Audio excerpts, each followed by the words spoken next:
Howdy, y'all. Welcome back. Today we're gonna play Our Life Begin as Always again. Last time we left off having completed um, the entire sum of the first step. So we will be moving on to the second step this time. Um, we had a disinterested. What was it? A disinterested. I think there was another parameter that we set as well. I can't remember what it is though. Um,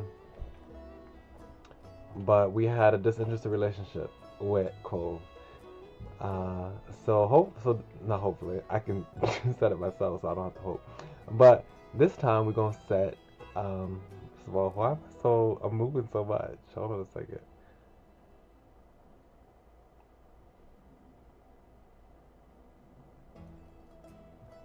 Okay.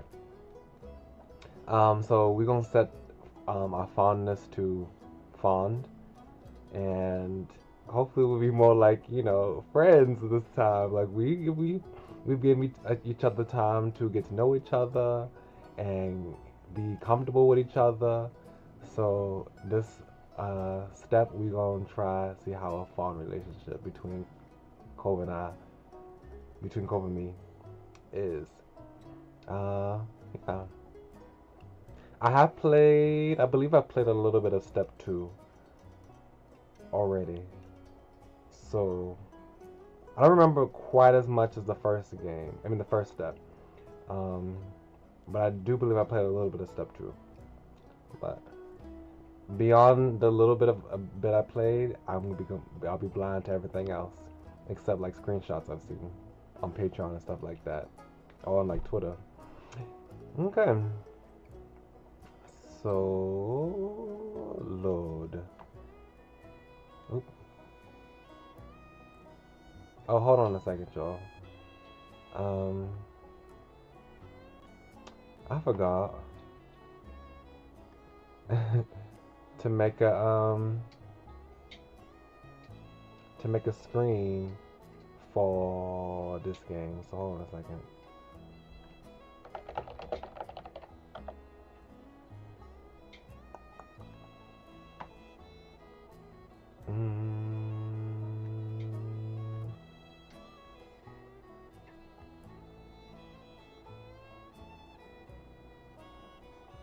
I'm going to oops, put it to delete.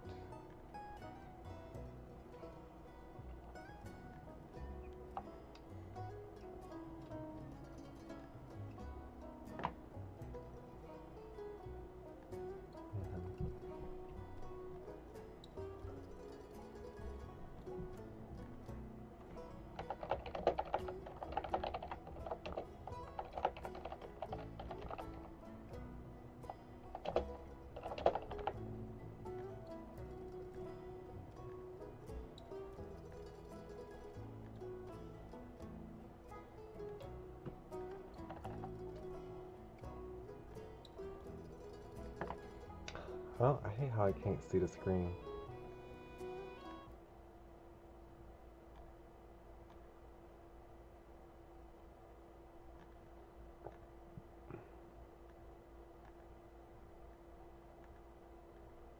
Hmm.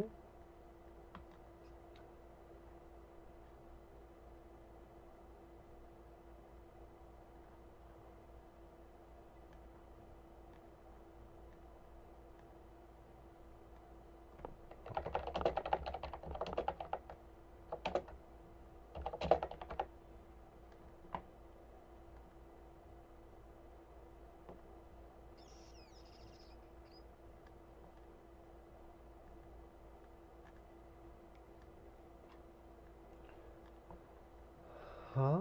How come I didn't pick it up the game?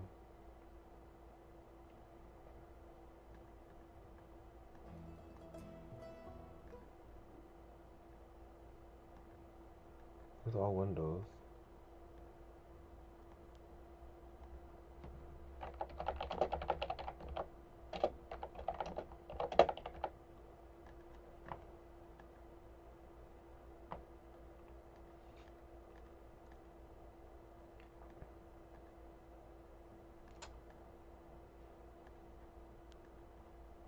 Oh my goodness gracious.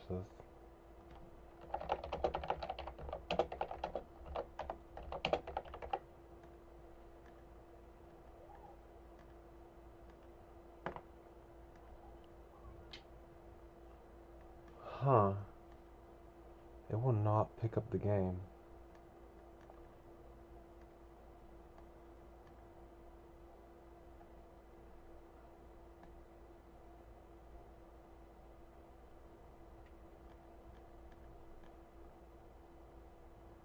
Okay, hold on a second. Okay.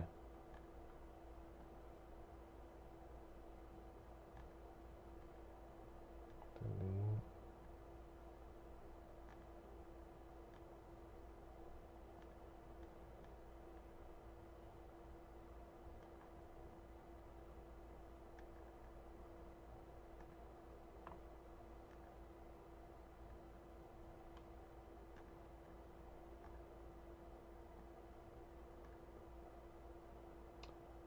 Okay.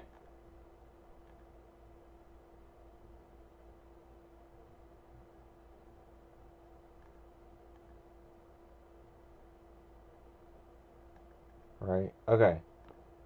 Okay.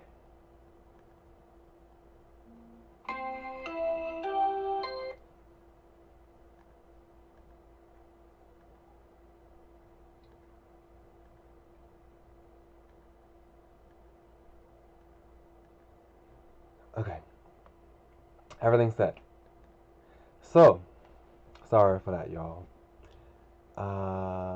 Face shape, skin tone, eye shape, eye color, hair front, hair back, hair color. Everything should be the same for this.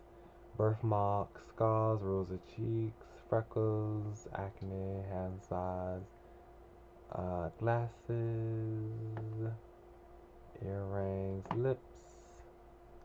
Oh, I had thin, thick, thick. Oh, me some thick lips. I actually have thick lips, so I don't know. I could change my lip size. Okay. Animal birthmarks, scars, freckles, clothing types, accessories, bracelets, necklaces, watches, hats. How old am I supposed to be right now?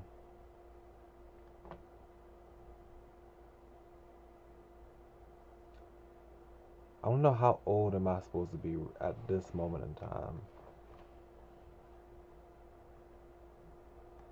So we got childhood, adolescence, young adulthood, and fully grown. So we're an adolescent currently. So I had braces when I was an adolescent. So we're gonna put on some braces. Um, yeah, done. Oh, comfort, comfort, comfort, comfort, comfort. Okay. So I could do direct, relax, nervous, and I can do fawn crush, fawn, a different fawn crush. So I'm gonna do fawn, so we can have, so we can feel like friends. And oh, let me also need to oops.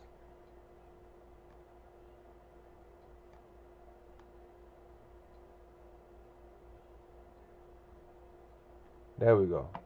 I need to change the size of that. And direct, relax, nervous. I'm I don't know if I'm ever a person that's like direct with my friends. I don't know. I always feel like I need to be nice, to my friends. I can play jokes and stuff like that, but I'm not someone that's like, oh, I don't know. I don't even know how to give an example. Okay. Yeah, let's begin at relax fondness.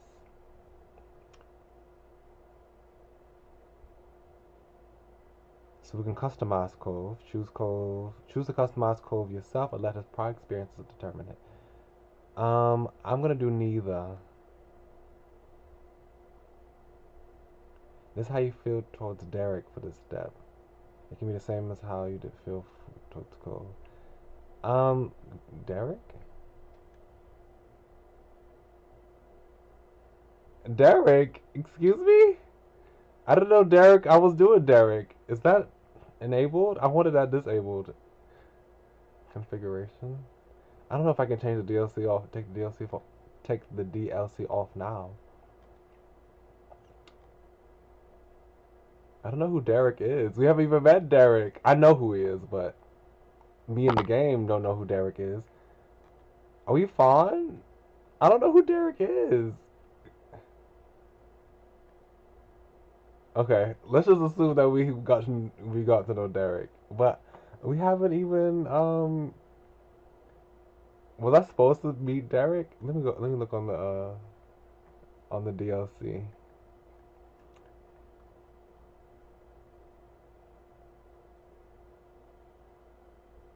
Okay, so Derek appears steps 2 and steps 4. Okay, and it gives us an entirely new storyline in step 4. Allows us to form a deep relationship with Derek Suarez, platonic romantic, and get to know his family. I wish I could do indifferent because I don't know him, but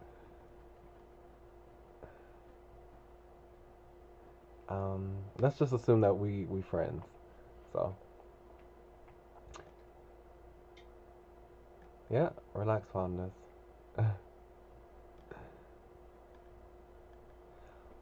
August ended, September began. It was time to get back to school. Lizzie groaned and complained the entire first week. She hated going to classes. Still, there were interesting things to do that couldn't be done anywhere else. You weren't sure how Cole felt about it. He was enrolled that year. That was like a sign Cole would be staying in Sunset Bird for a while. At school, he was alright, but kept his distance from the other kids. From what you saw, anyway. Originally, he wanted you. Oh, teenage friendship. Started playing step 2 using the font interest level. Originally, he treated you like everyone else, passed by as if you didn't know each other. But as the years went on, the two of you acknowledged each other more and more. A friendship had started to grow. That year, the divorce of Cole's parents was finalized. You overheard your parents talking about it, saying that Cole's dad got full custody. At first, you worried that meant bad news. It made Mr. Holden cry, apparently. And you found out that Cole would be living with his dad. He would only stay with his mom a few weeks of the year. Cole cried too, for different reasons, you thought. That's so sad. It seemed like Cole and his dad might move again, but Mr. Holden decided to stay after all. Mom asked him about it once. He said he didn't want to uproot Cole's life a second time. Mr. Holden tried to get Cole to like Sunset Bird more. He kept encouraging his son to go out and see the place. Sometimes Mr. Holden volunteered you to spend time with Cole. You weren't sure how well it worked in changing Cole's thoughts on the town, yet it might have been part of the reason you and Cole ended up growing closer. Cole never talked to anyone about what happened with his parents and withdrew whenever it was brought up. It was hard for him, and nobody knew how to help. Eventually, Cole stopped crying on his own. You couldn't understand what had changed. Still, you worried about him. You could tell he wasn't completely happy. Maybe one day he could say out loud what he felt inside. After that, it felt like things had gone back to normal, except what was normal didn't stay the same. Years passed, and suddenly you were in middle school.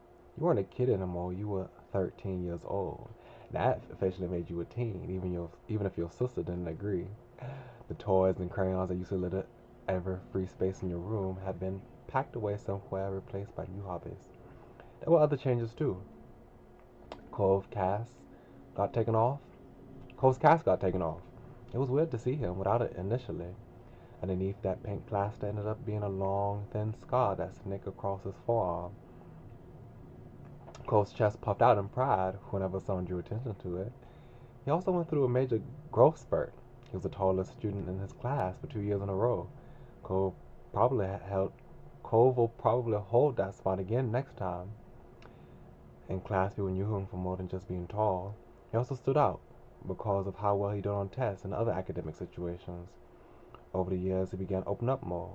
You saw him talking amicably with other kids or neighbors from time to time.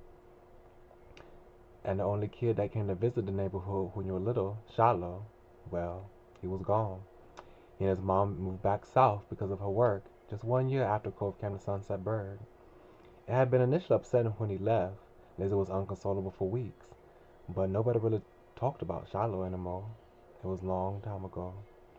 You learned some heartbreaking news. No, news. Heartbreaking things. You learned some heartbreaking things became less sad the further away they were, even if they never gotten any better. That was sad in its own way. Things at home were different too. You still live in the same house and all that, but it wasn't how it was before. My daughter had purple, wanted something new, and she liked it so much she kept dying it. You remember calling her mommy as a kid, but something like that seemed awkward nowadays. You were much too old for the word. Liza felt too mature for her nickname. She insisted on everyone calling her Elizabeth, so you did. I call my parents Mama and Daddy. I call my mother Mama, and I call my father Daddy. And I call them that. I've called them that all my life, but I don't say that in public. I usually say my mom and dad in public. If I'm saying my mom and my dad. But if I'm talking to them, if I'm talking to my siblings about them, or talking to um, my family about them, I call them mama and daddy. I'm pretty sure that's it's kind of awkward given the way daddy is used in common speech, but that's just how I grew up. Everyone's father's their daddy. Um, your mom soon gave her permission to go places other than the playground and shopping street, which she took advantage of. You rarely saw her around the old neighborhood. In fact, she hardly spent time with you the way she did before. Elizabeth instead associated more and more with the girls from school who were her own age. Maybe the difference between 13 and 15 was greater than the difference between 8 and 10. You befriended new people yourself, like Derek Suarez. He didn't live in the neighborhood or go to the same school, so we friends. Okay, that's why I can't say I was indifferent. And also, I grew up as the oldest child. Yeah, I have two younger siblings. My the middle child is like 15 years younger than me, and then the youngest child, she is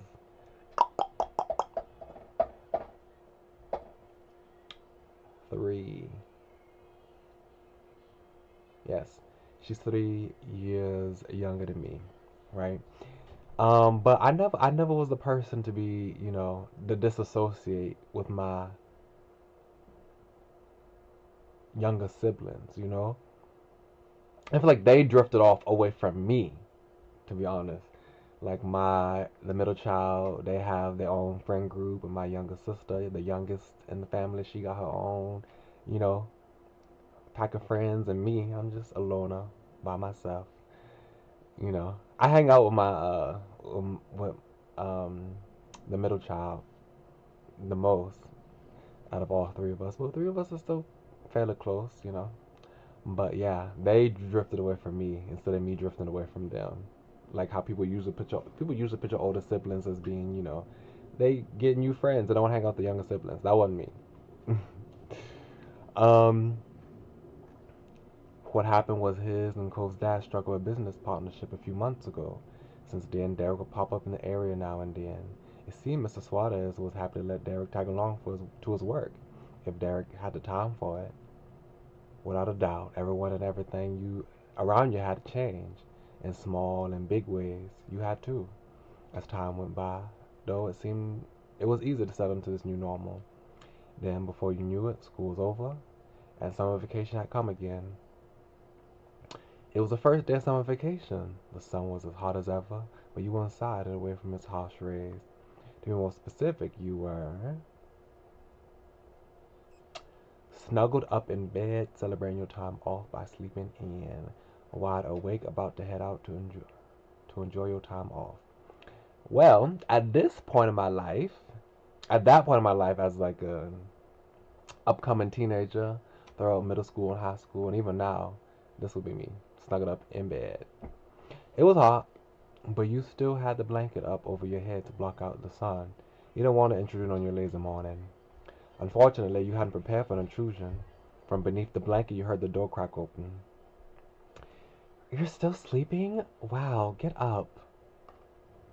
Go away. You pretend to still be asleep. You got up. You started to fake snow loudly. Morning. Pretend to still be asleep. You stay wrapped in your blankets, not moving an inch, with your eyes closed peacefully. By the impatient tapping of her foot, you could tell she hadn't left. Come on, I know you heard me. Get up now. I will come over there. So much for a lazy morning. Mom told me that your friend is at the door. He brought some happy summer gift from Mr. Holden. Mom wants you to take it from him. Say thanks or whatever. So come down already. Be right there. Okay, fine. Really, that's great. I'm coming. I'll be there when I'm there. If she told me that, I'll be like, oh, really? That's nice. I'm coming. Elizabeth said nothing else and left, having done what was instructed of her. You roll out of bed, stretching your arms high and yawning. Time to get ready. You sat yourself in front of the mirror in the far corner of your room. Your reflection hardly fit into the frame. You were very tall. I am a very tall person. Your reflection went over the whole length of the mirror. You were pretty tall. Your reflection fit comfortably in the frame. You were average height. There was a lot of open real estate in the frame. You were pretty short. You had trouble getting your reflection to appear in the mounted mirror frame. You were very short. Well, I'm pretty tall. Um, I usually have to crouch down and look at the mirror. So it depends on what type of mirror it is. So I'm not like 6'5". I'm like only 6'2". So I don't know if 6'2" is supposed to be pretty tall or very tall. I guess it said went over the whole length of the mirror. Yeah, I would say my reflection goes over the whole length of the mirror. I wouldn't say it hardly fits into the frame. That's a little extreme. Cove tended to be the only person around who was even taller, at least among the teens your own age. You liked your height. You weren't sure how to feel about it. You were kind of self-conscious over it. I liked my height. I never felt bad about being tall. I've always liked being tall. And I'm not looking forward to the time when my younger sibling uh, overtakes me. Because they're getting pretty tall. It suited you well in your mind. Then you put the finishing touches on your outfit while ruminating on the situation. Careless as they had been, Elizabeth's words piqued curiosity. You planned on going over to see what Cole was up to, so this worked out in your favor.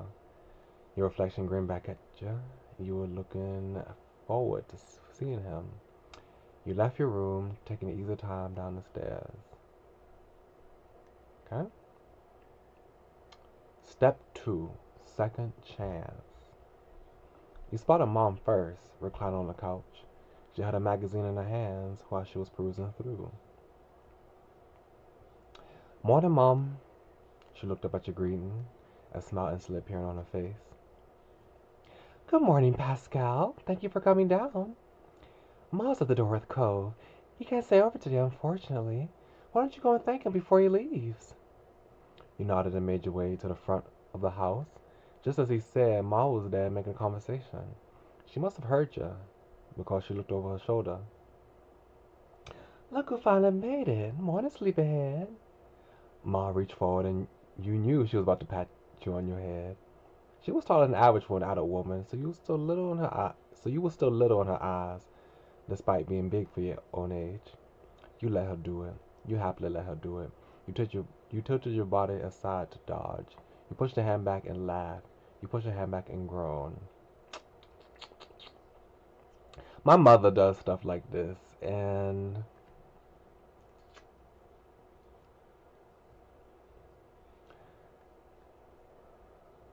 I mean, I'll let her do it. I'm not particularly happy about it, but it's fine. You stood by patiently and indulged your ma's wishes. She gave you 2 small taps on the crown of your head. Ah, you're the last one down today. You know that? Life isn't a race. Morning. I was gonna stay in longer, so you're welcome. Sorry about the wait. Uh-huh. What do we get? Um,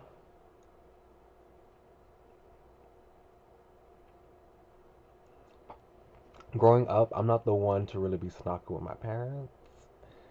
I was gonna say in longer, so you're welcome. Like that type of, I wouldn't even think about saying stuff like that to my own mother. Good morning. That's probably what I would say. That's all. You really are sleepyhead right now. With a small laugh, Miles stepped aside. Cole was just as you remember, exactly as you came to know him to be. Oh, look at him. I had a cove. The first time I played this game, I had a cove that had a red shirt. He leaned comfortably to the side in your doorway as the longer strands of his hair oddly drifted with the breeze. His features were pinched in embarrassment as he shifted from one foot to another. He was holding what must be the much talked about gift. At first glance, you figured it must be a bouquet of flowers. Then you gave it a real look. No, instead it was carefully cut fruit. It made a lot of sense that it was actually from Cole's dad. You had to suppress a laugh at this showing. You could imagine many folks buying that sort of thing for their own personal enjoyment. That kind of arrangement was built for the presentation, likely to impress whoever was inevitably going to receive it. It seemed no matter how long he lived here, Mr. Holden would keep going out of his way to be neighborly, and Cole would always be roped into participating. Oh, look at his smile. So cute. I like the necklace he got. Cole smiled slightly at the sight of you. This thing of his goofy errand. Wait. The sting of this goofy errand, he was clearly embarrassed to be on ease. Hey, Pascal. You earnestly grinned back. It wasn't weird at all, like it used to be when you were kids. As time passed, the two of you started to enjoy each other's company. Now you actually consider him a good friend, and not someone you were forced to be around by your families. Hey, it's really nice to see you. Yeah, you too. And you were certain he meant that in agreement. His voice is so nice. I love that voice. It was already shaping up to be another long summer with plenty of time for the two of you to have fun together. His awkwardness over the task started to creep back in, so Cole nudged the gift closer to you. He was ready to be relieved of it. And with that, the gift was accepted. Oh, look at him. He's so handsome. He's so handsome. I hope you and your family like this. It's a pretty good gift. I think so anyway. He smiled earnestly. Dad spent a lot of time picking out the best size and design. There were so many options to choose from. Thank ya. Thanks. You're too cute sometimes. I mean, that's what I'm thinking right now, but I wouldn't say that to his face. So I would say thank you. Could you tell your dad we love the gift? Yeah. Mr. Holden's behavior really was different from any neighbor you had ever had. Though after 5 years, you were used to his antics, and you since made up your mind on what your opinion was. He was nice. He was sort of funny. He was pretty weird. You didn't like him. He was great. He was great and kind of handsome to boot. He was great and kind of handsome to boot. Yeah, like father, like son. You know, there was some things people didn't like about Mr. Holden. You didn't mind them and liked him quite a bit. And even if he was Cole's dad, you couldn't pretend he was one like a nice looking guy. That was good too, but it was something you kept to yourself. Your thoughts were quickly interrupted by a shout. I don't know who this is. Is it Derek? I don't know. I don't know who this is. There you are. You shed a confused look with Cole. As one, both of you stepped through the open door into the neighborhood street. It didn't take long to locate the source of the noise. You spotted Derek, just a few yards down the road. He ran up to you. Oh, look at him. Wow, wow, wow. He has nice jewelry. The necklace, the bracelet, another bracelet. Nice warm colored shorts, unbuttoned shirt, athletic build. Oh, that's the scar they talking about. Nice. You were happy at the sight of him. You were confused at the sight of him. You were displeased at the sight of him. I mean, if we friends, we will be happy at the sight, right? Derek was certainly a welcome guest in your neighborhood. It was a pleasant surprise whenever you showed up. Look at him, he's so cute too. He's so cute! After stopping a couple steps away, Derek hunched over to catch his breath. He looked up with a wide grin. Hey, my guys. He's so cute! I love him so much. I was just at your house, Cole, but no one was there. Oh, wait, no. That's him talking right now. I don't even know what the voice to give him. I mean, when I saw, I think it was a while ago, before this game came out, on Patreon, they were trying to get voice actors to voice Derek and stuff like that. And I looked at the description that said Mexican American accent. So it's like, I do remember that. I don't know if that's what they ended up going with, but I don't know if I should try to attempt a Mexican American accent. I kind of have an idea, but I don't know.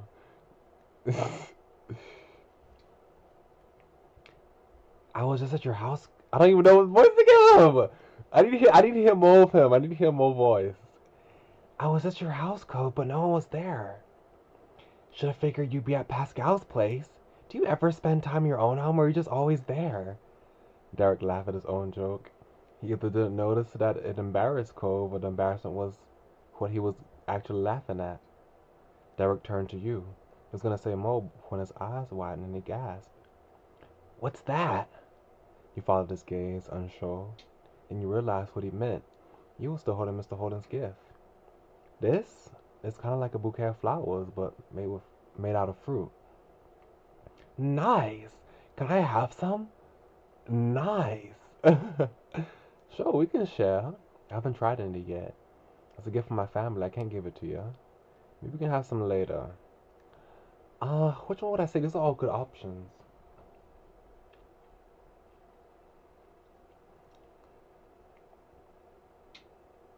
Maybe we can have some later. Derek grew more excited by your words, bouncing on the balls of his feet. Awesome! Then he nodded his head as if to clear it. Anyway, that's right. I came here because I need to say something big. He paused, possibly for effect. There's some other kid in Sunset Bird. Cole was as surprised as you were by the news. Such a reaction made sense. No one around your age has moved here since Cove did 5 years ago. Were they with their family? Maybe they're just cutting through. Nuh-uh. The new kid was all by himself, just walking. Did you talk to him? Nope. I just came to report the sighting right away. That kid had green hair, glasses, and was pretty small. He seemed really upset about something. I hope he didn't leave. You blinked. Slowly you looked over to your longtime neighbor. That sounds kind of like you, Cole, when you first got here anyway. It kind of does, doesn't it? That's weird. You sounded almost fond, a small smile playing on his lips. Derek snickered good-naturedly. I can see that really well, now that you say so. But what do you say? Let's go find Cole's lookalike. We should all meet him. I'll do it. Sure, I want to see who this person is. Derek grinned. Then he pointed down the street, the way he came. Last I saw him, the mystery visitor was going in this direction. Nothing else needed to be said. The three of you are off with Derek leading the way. My stomach hurts. I should have eaten something real quick before I started streaming. Hold on, let me get a quick snack.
Okay.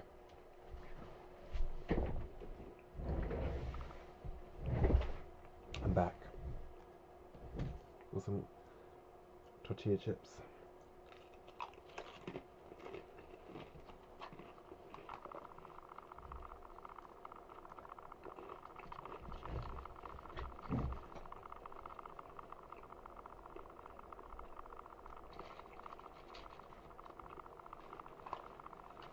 I should wait till I was done eating.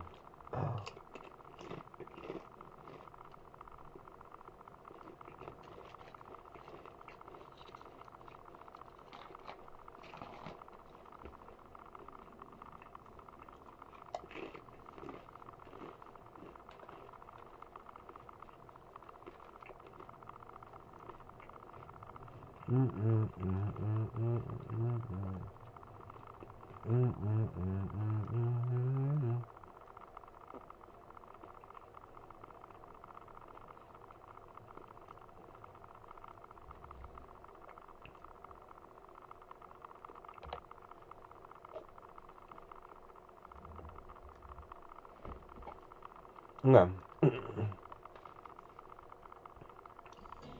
Look at this.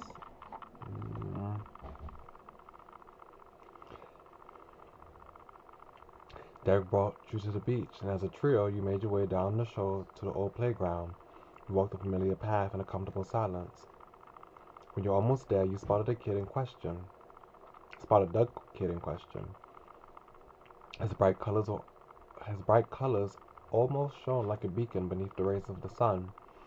He scuffled around, kicking up the sand as he paced.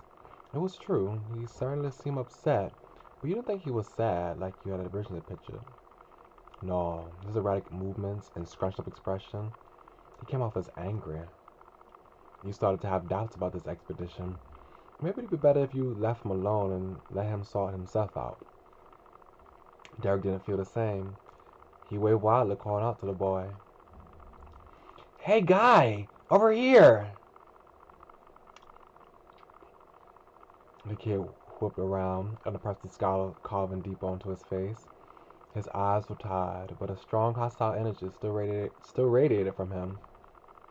What? What is it? What do you want? The sharp tone made Derek flinch. He shifted on his feet. I already know who this guy is. I already know who he is. What's your name? Jeremy. Was that it? Jeremy, was that it? Yep, Jeremy. I remember him also from XOXO Droplets. I'm glad to see him again. Nice to see him with this new haircut. He got a bowl cut and glasses. Not how I remember you. That's not how I remember you from XOXO, but you still look cute. Oh, Jeremy. I love Jeremy so much. He's one of my favorite characters.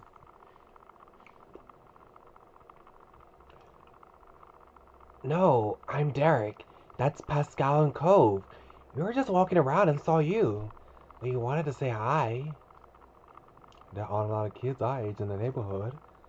Yeah, so it's cool to see someone else here. Strange that Jeremy grew furious by your response. It's, if steam could erupt from a person's ears, it would have happened. It would have happened then. They did bring me somewhere stupid. Of course, I knew it. What? My parents. They're the ones who brought me. I didn't walk to this town. Can you not figure Could you not figure that out on your own? Right. My dad brings me the Sunset Bird too. When he comes for work and all that stuff. It's not bad. Not earning a glare from Jeremy. Derek winced beneath it, glancing away. He was struggling to remain friendly with this Jeremy guy. I mean, I would have come here for a real vacation, probably either. That's an understatement. This doesn't count as a vacation. It's a waste of time. A chore. My parents' family's nearby, and we just had to come and see them. Ugh. If They're your parents' family. Doesn't that make them your family too? I guess. I guess. That's a pretty good reason to come by. Did you want to go somewhere else? No! Jeremy crossed his arms with a huff. He turned away. Yep, just as, oops. Uh-oh. I accidentally put my seat down. Jeremy crossed his arms with a huff. He turned away, just as pessimistic as he always is. They should have gone by themselves, since they cared so much, and left me home. But I'm not allowed to be by myself. It makes no sense. They're the ones who don't know how to do anything, and I'm the kid. You keep quiet. You shouldn't talk about your parents like that. Sorry, it must suck being forced to do something you don't want. We just said hello. You don't have to keep complaining at us. Calm down. You don't have to yell so much. We put in your cereal this morning. Um,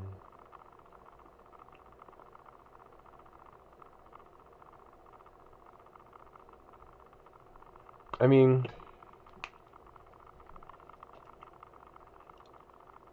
I'm doing a new personality. I'm gonna be a lot more introverted in this step, since I was pretty much an introvert with people I just met, people I didn't really know that much. Like, I wouldn't be. I can speak. I'm still kind of introverted. It's not that I was too shy to speak, but it's like if I didn't have anything to say, then I just didn't say it. And if we weren't close, I didn't have much to say to someone, so I just didn't say it. So it's like, how am I supposed to respond to that? I may be thinking in my mind that I probably shouldn't talk about your parents like that. I might be thinking that, but I probably wouldn't say something like that. You had no idea what to say to this. You stay silent. Jeremy didn't even notice. You focus on ranting. How do they always make summer vacation worse every year? You turn to Cove, lowering your voice. The two of you aren't that similar after all. Jeremy must have had good hearing though, because he caught the private exchange and scoffed. Of course we're not similar. My eyebrows aren't stupid. Oh my gosh. Oh, look at him. Ghost cheeks flush crimson at the insult. You couldn't be sure if it was out of embarrassment or anger. Maybe both. Come on. What? No, Cole's wave eyebrows are so cool. How can you say that when you got a bowl cut? Don't listen to him. They're really unique and special. Well, they are kind of silly. I apologize to Cole right now. You can't treat people like that. I would say this definitely to someone I know well. Like if my siblings said it to someone else, I apologize. I would say that. But since I don't know him that well, I'll probably say don't listen to him. They're really unique and special. Cole smiled weakly. Special because of how ridiculous they look, maybe. You just rolled your eyes. You crossed your arms over your chest. You shook your head. You patted Cole on the shoulder. You lunged. Oh my gosh, I can't. I want to see how that goes. You lunged towards Jeremy. You grinned at all of this. I'm gonna roll my eyes. His behavior was unbelievably childish. But this is what Elizabeth imagines she's dealing with whenever you do anything. But Jeremy, he really is like a kid. Wow, what's wrong with you? Instead of taking offense, Jeremy only parroted Derek's words in a nasally voice. Wah, wah. Oh my gosh, he's so. Jeremy's not like this in the in XXX Droplets. Jeremy's much more. He's much more of a man of few words. He still complains all the time and stuff like that, but he only talks. You know, he doesn't feel the need to stoop to low levels like this in XXX Droplets. I love seeing young Jeremy to see how emotional he was, because he's not that emotional in XOXO. Jeremy stuck out his tongue and sulked away, Thromo sand everywhere as he went. You watched him go, hunched over until he became a speck in your vision. Silence reigned in his wake. The three of you tried to process what just happened. I can't believe it. What a mean kid. Derek wasn't kidding. By the sound of those earlier complaints, the new boy Jeremy was going to be in the air for at least a little while this summer. Derek sighed in dismay, plopping onto the ground. You followed, and Cove did too shortly after. There wasn't much else to do. This sucks. I was hoping we could meet someone fun. Hang out maybe. He shook his head. After a moment, he slowly turned to you with a hopeful expression. But you know what would really improve the day? What? He didn't respond. Instead, he used a hand to point right at the fruit arrangement that you were still holding. You completely forgotten about it during this whole mini drama that unfolded. You gotten used to the wait. Glancing over to Cove, you noticed that he was eyeing the fruit. He must want some too. I need to save it, y'all. Okay. He sagged, still staring at the glistening fruits, but he didn't insist further. Yeah, it's a gift for the Whitlock family after all. They're the ones should be the ones to, they should be the ones who get to have it. I'm gonna eat some more of these tortilla chips.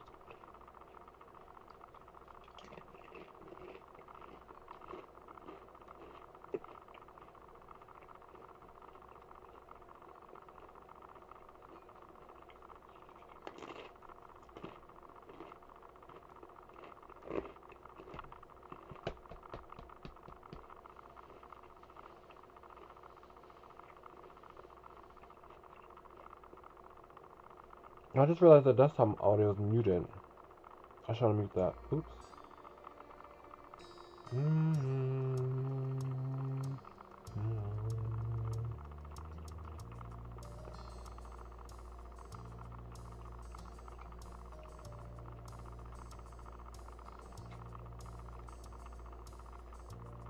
There were some lines I didn't read because they were voiced. I'm sorry that y'all missed it.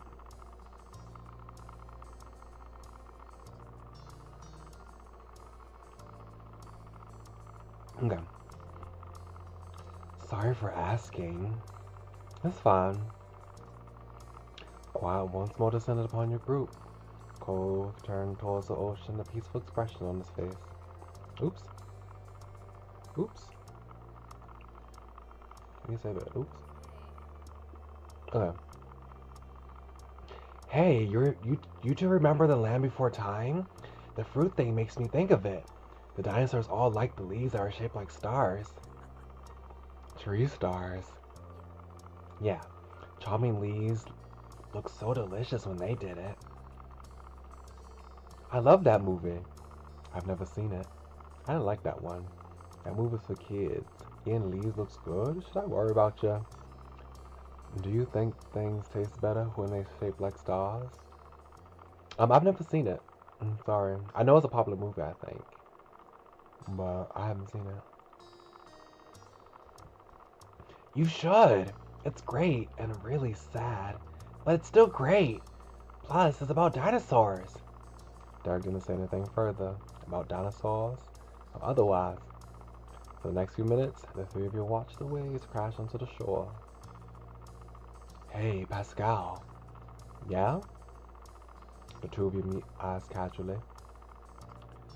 Thanks for what you said back then. It's nice not everyone thinks like that guy. Oh, it's okay. He was just being a jerk. Derek chimed in strongly. Don't listen to it, Cove. He's the problem. People shouldn't say those kinds of things. Yeah. Derek then leaned back on his arms. He contemplated the sky with a content sigh. So, are you both ready for summer break? Yeah? Yeah. I mean, summer break will always be my favorite time of the year. Cool on you. Wish I could say the same. Feel like there's a lot to plan for. what about you, Cove? Are you ready? Yes. Before you could say anything else, the light atmosphere was shattered. Hey, Pascal! You glance over your shoulder to see your sister. She strode closer and closer, appearing none too pleased. I've been looking all over for you. Ma said you and Cove ran off with the thing Mr. Holden brought for us. She laid over you with arms folded. So, where is it? It's fine. It's fine, and right here. You turned your body to face her and held up the bouquet, proving that it was in one piece. The first time I played this, I ate it, and she was upset. She was upset when we ate it. She inspected the fruit arrangement with a small frown. Alright, looks good. But if all you're doing is sitting around, you better take it back to the house now. It's not just for you. She grinned, glancing at Cole who sat beside you. Even if you do have it in with the delivery boy, this is up to Mr. Holden.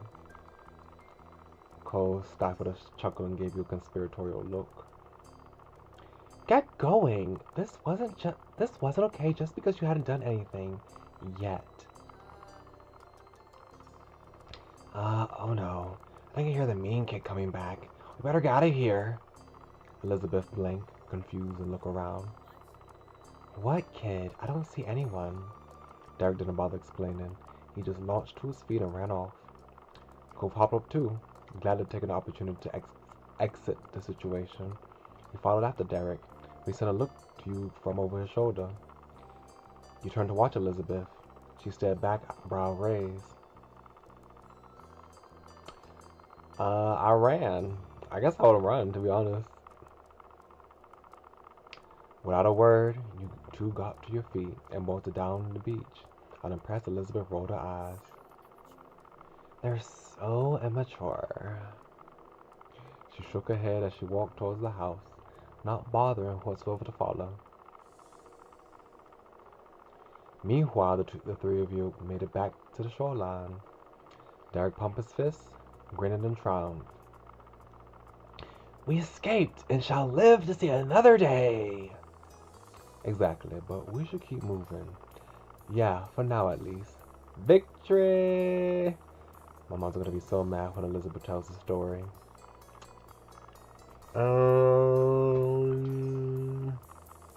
Exactly, but we should keep moving. In case Elizabeth decides to come back after all, or that mean kid really is still around. You chuckled together, walking further down the beach side by side. You definitely want to stay outside a little while longer. Y'all got a bit of talking to, of a talking to for running off with the gift twice, even though you hadn't eaten any of it. But Elizabeth was also asked to be a bit more patient in the future. In the end, the four of you had split the bouquet, and the event was fully resolved. After that, Derek had rejoined you to the living room. He elected to stay outside for extra time so you could face the potential scolding from your family without him witnessing the embarrassment. Derek was a guy you can count on. The dust had settled from the prior events, and your moms went back to the room, so Derek was taking it easy until his dad arrived. Mr. Suarez was meant to be there any time to get Derek. Derek preferred not to sit, and instead took long, lazy strides in a circle around the edge of the rug. Hands behind his back and his head angled towards the ceiling, Derek looked like he might have been puzzling out a crime. He probably made a half dozen rounds when a solid knock struck your front door. That was hard for me to read for some reason. I stopped Derek in his tracks. Dad's here. The both of you stepped towards the door in unison. You arrived first since you had a half-room head start. When you pulled it open, only a crack, someone zoomed in past you. Oh, look at her. She's so cute. Okay, I just want to look at something real quick.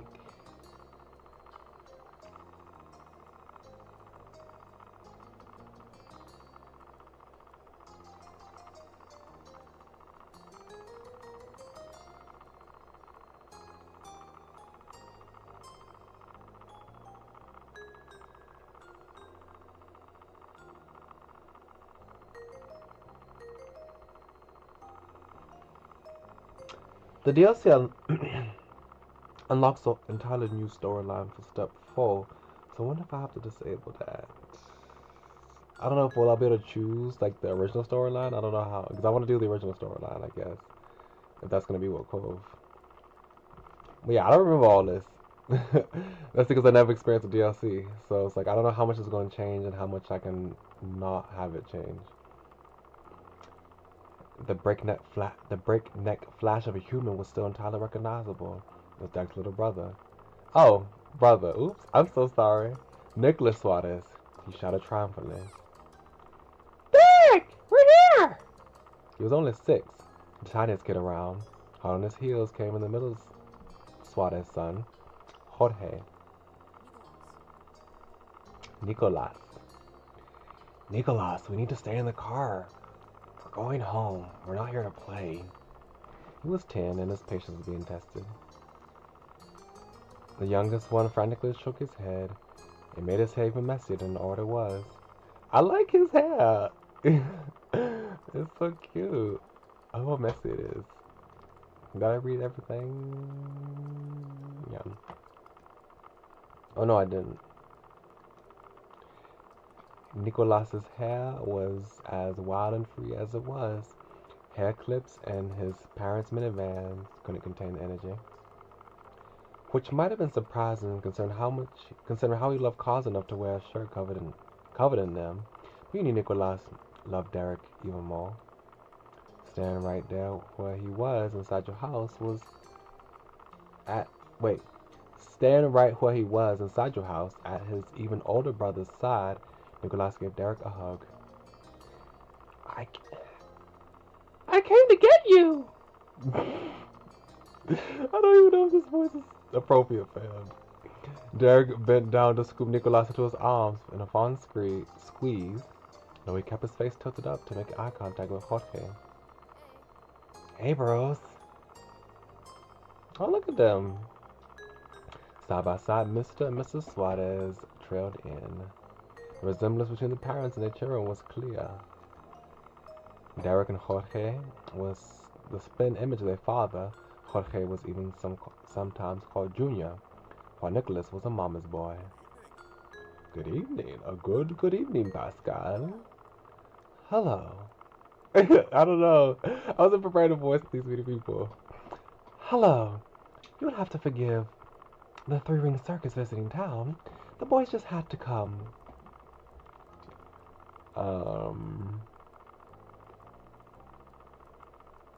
Hi. Don't worry about that. You're welcome here. Don't know what to say to them. You love seeing the boys. I love seeing the boys. You merely shrug.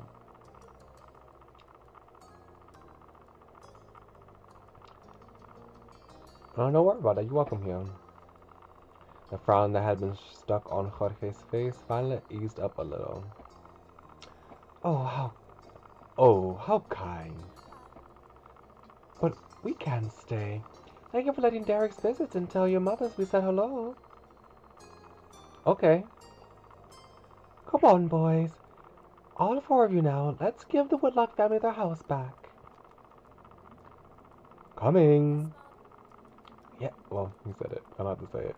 Half of the group trotted forward with only a word. They went past Mrs. Suarez and out the door. She watched them go before surveying the situation with the most troublesome one.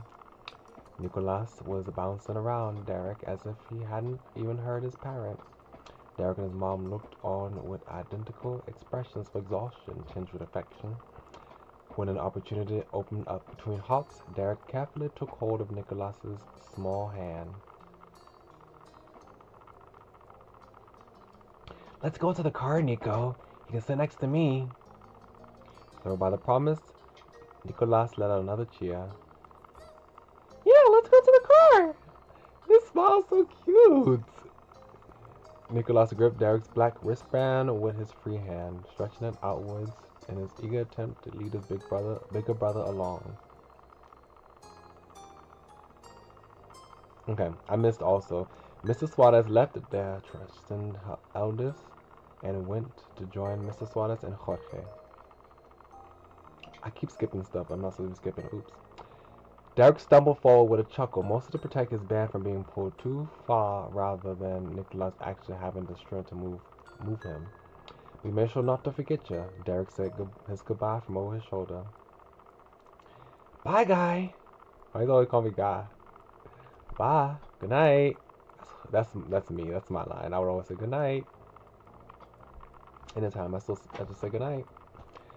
After their prompt entrance and equally quick exit, the host while his family was on their way home. You, however, didn't have anywhere to go. It was late enough that the rest of the day would be spent inside your own house. That was a while ago now. Later that night, you find yourself seated near the kitchen counter.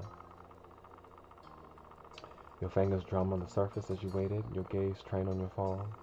You were waiting on a call tonight, specifically from your cousin Leandra. You don't want to miss this accidentally. Your uncle, aunt, and Lee used to live many hours away. Your families only saw each other a few times a year for big occasions. A while back, though, they moved and were closer to you than even before. You now hung out regularly. With school being out, you were positive she was going to want to come over a lot. The two of you were the same age and got along well. She used to be really fond of Elizabeth, too, but now that your sister had become allergic to interacting with her own family, it tended to just be you and Lee who spent time together. She was your only friend who was a girl. Being family helped make you close. We had a lot of girlfriends. Um,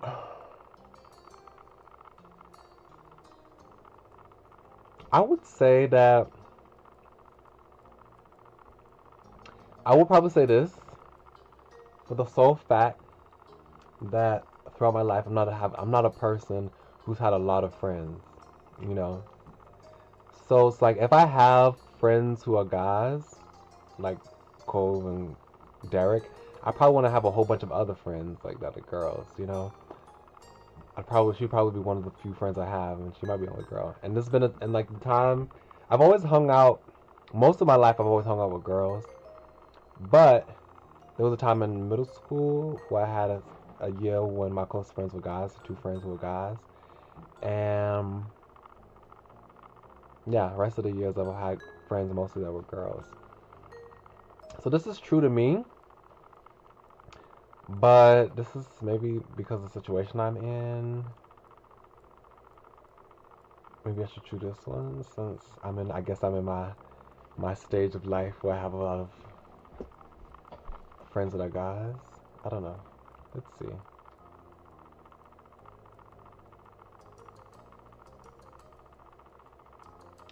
But I kind of want to highlight the fact that I've had girlfriends throughout my life. So I guess I want to say that. Yeah, I guess I'll say this. This is better. This is better reflective. Even though you weren't a girl, you befriended them pretty well. You also had a lot of non-girlfriends. You didn't have many non-girlfriends. I guess I can also say that Cove and Derek are the only non-girlfriends. You didn't have many non-girlfriends, which is true for most of my life. It seemed that was just the type of person you associated with most at school. Which one did I choose? Yeah. Then the shrill ringtone announced an incoming call. You jump before grabbing the receiver and pressing to your ear. Hello, this is me. Hi, Pascal, it's Lee. I'm glad it's you. For a second there, I thought you might be one of Elizabeth's friends. There was static on the end, as if Lee was shifting wherever she was. So, can you believe school's actually over? I thought it'd never be done. Let me see. Okay. Now, we don't have to do any of that boring stuff. You get to hang out whenever we want. Speaking of hanging out, Lee, can you wait? Oh, Lee, can you wait a second? Let me just head to my room. Oh, yeah. You got up from your seat at the counter. Luckily, the phone was wireless, so you didn't have to worry about any cords tying you down.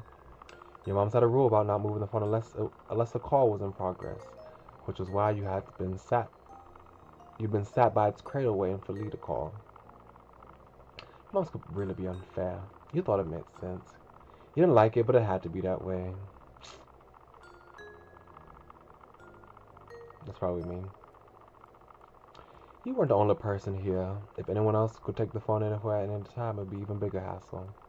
You could easily imagine the receiver having you forever home in Elizabeth's locked room. To be honest, that's true. But now that Lee called, it was okay for you to go upstairs to your bedroom and talk to her. You made your way up the stairs, smiling. After you had arrived, you shut the bedroom door firmly behind you. You took a seat on your bed. I hear a lot of people talk about the fact that they had experiences going on the home phone and talking to their friends and, waiting on the landline, and people can pick up a phone somewhere else and listen to their conversation. Like, I've seen a lot of people have that experience. I've seen it on TV, seen people talk about it, I've seen TikToks about it. I never had that experience. I never had an experience of waiting to talk to someone on the phone, the landline phone. Mm-mm. It's just very sad, but it's not my experience. After you had arrived, you shut the bedroom door firmly behind you, took a seat on your bed. All right, I'm here. Cool. I'm trying to see what type of, how can I voice her? Cool. Hey, did you know the girl down the street from me has her own phone now? A cell phone. She doesn't have to wait for someone else to stop using it or anything. Wow, really?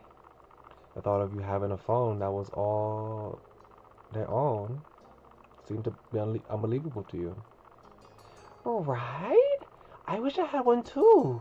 But my mom said I couldn't get my own phone until I'm more grown up. I wish they changed their mind. We could call each other every single day, and no one would stop us. How great would that be? Really great. Really great. But wouldn't I still be using a home phone? Too bad it's so far away.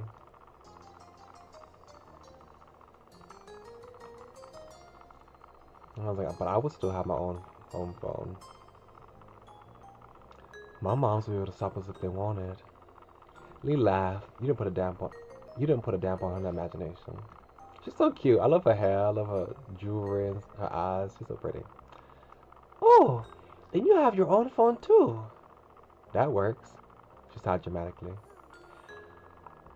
I bet I'm not gonna get one until I'm all the way in college. Oops. Let's skip it again. Actually, I can just back, right? Yeah. Squeezing the phone between your shoulder and ear, you puffed up your pillows and made yourself more comfy. It was strange to think of a time when normal school would be over and you would have to choose whether or not to go to college. School is a big part of your life right now. Sun didn't come easy to you, though you tried hard. You worked about as hard as most people and got pretty average results as well. You never tried much, but you still didn't do that bad. You didn't bother at all in school, and your grades reflected that. Everything in your classes came easily to you. You worked hard for your excellent grades. I was the person that to never study in class. I would always just listen to the teacher's instruction, do the homework.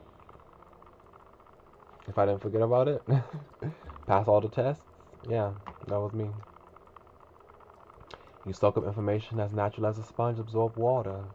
You had yet to worry about school being too hard for you. You felt a lot of pressure to maintain the high grades you had last year. You hope to do well this year, but it wouldn't be a big deal if they dropped some. You were confident your grades would remain great. You had no plans on getting excellent scores this time around. Yeah, I would say I feel a lot of pressure to maintain the high grades I had. I have to maintain straight A's. Your future depended on it. Yeah. Try to sound engaged, but your mind had decided to go back to school despite the season. Excuse me.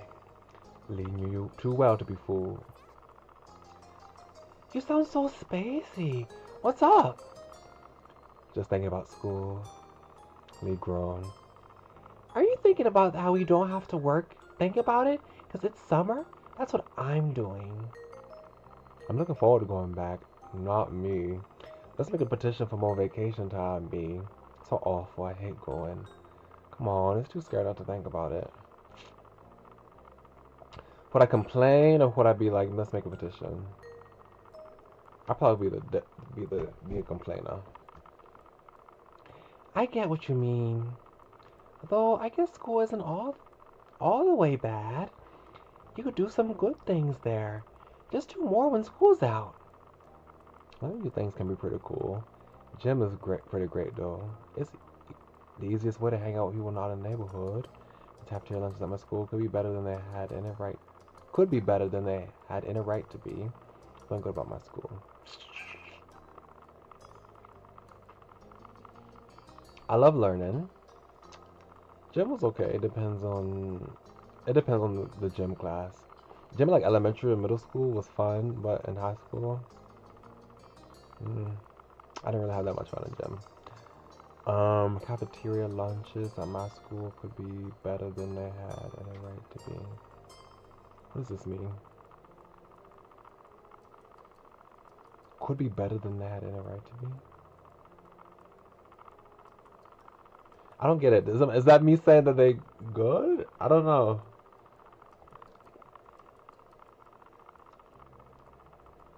Yeah, I guess I'll say that. I love lunchtime was my favorite time. So Lucky, mine's boring. learning new things could be cool. I just wish everyone did okay with how they taught the things, not just some people.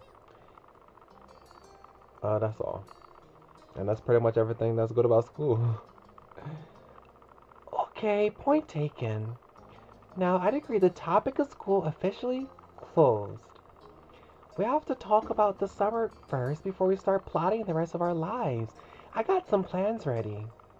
Ooh, tell me. I'm gonna visit my cousins. You chuckled, of course. What's something you wanna do? The first thing that comes to your head.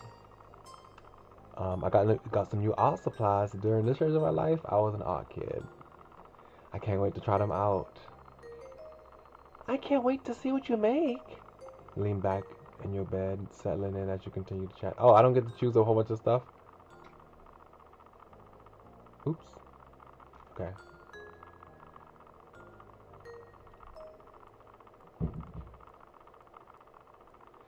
I mean, I would do a whole bunch. I would do this. I'll be doing that. I'll be doing this. But yeah, I guess I'll do that. Lean back in your bed, settling in as you continue chatting with your friend. Even though it hadn't been that long since you saw her and you'll be seeing her soon, you have plenty to talk about. For one, the events of today, you sat up straighter. I was with Cove and Derek today and we met a new kid. Like, at your neighborhood? Mm-hmm. His parents are visiting family, so it sounds like he'll be around for a little while. I don't know how long. What was he like? Creepy, mean, weird, kind of interesting. He was mean. He kept snapping when all we were trying to do was talk to him. He just kept being rude to everyone, but especially Cole. It was awful. I don't think I want to meet him. You want a boy to stay? You want a boy to stay? Wait. You want a boy to stay away before even meeting him? That's an unexpected twist. Your cousin was pretty popular with the boys who knew her. She seemed happy enough to have them around until they started to annoy her.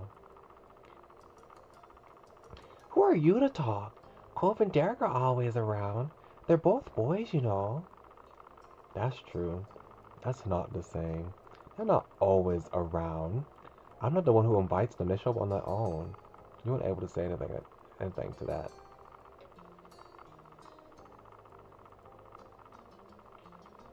That is not the same. Lee laughed at your rejection of the idea, deeply amused. You know she couldn't see. You shook your head at her, grinning to yourself. There was a stomping noise approaching your room, heralding the arrival of your irritated older sister. She flung the door open, a frown etched on her face. How long are you gonna hog the phone? Glancing at your watch, you realized that your quick call had gone on much longer than anticipated. Elizabeth held out a hand, and the other one lodged on her hip. She noticed the realization on your face. Time's up. Time's up. Time's up. Gotta go. I'll see you soon, okay?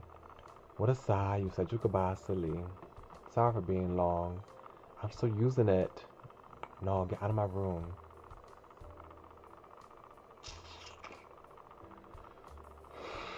I'm torn between these two.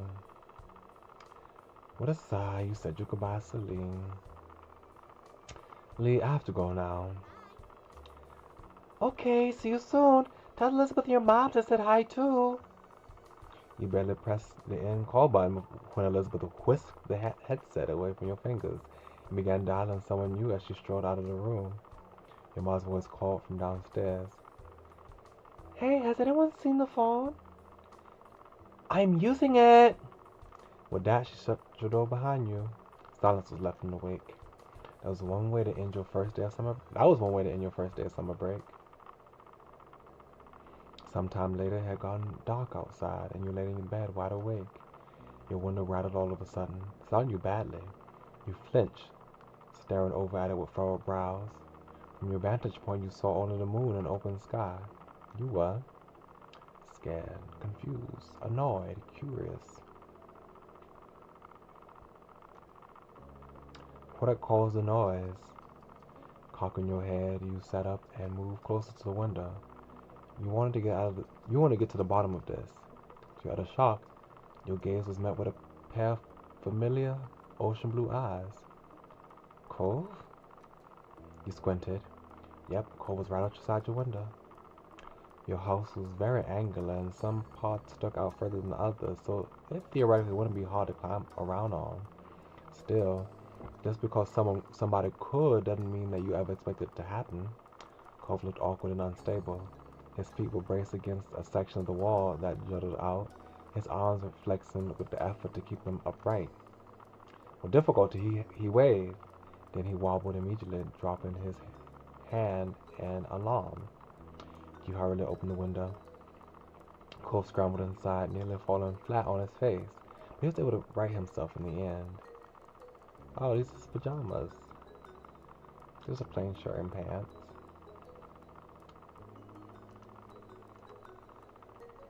He released his breath once he was steady. Hey, Pascal. What are you doing? What's up, Romeo? This show is a surprise, but you're always welcome here. Is everything okay? What happened? You lucky I didn't start screaming. Amazing, my dreams have come true. I mean, I'm not the type of person to flirt with my friends, so it's like I would probably wouldn't say, "What's up, Romeo? What are you doing? What are you doing?"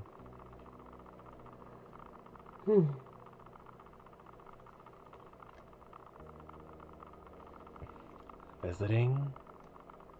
Why? I don't even sound rude. I'm just curious. I know it's late, but I don't know what else to do. If I rang the doorbell, I know your moms would have answered, and they'd just make me go home. I don't really want to explain why I was coming over anyway. I don't want to talk about it. Well, besides with you, I mean. But that's why I did that. As unexpectedly as this was, you were touched. Cole felt like he could tell you what was wrong. I might have tried calling or something, except my dad was on the phone. Suddenly, Cole sounded looked very cross. Okay, it's about his father. Dad, he was talking to my mom. Still is, probably.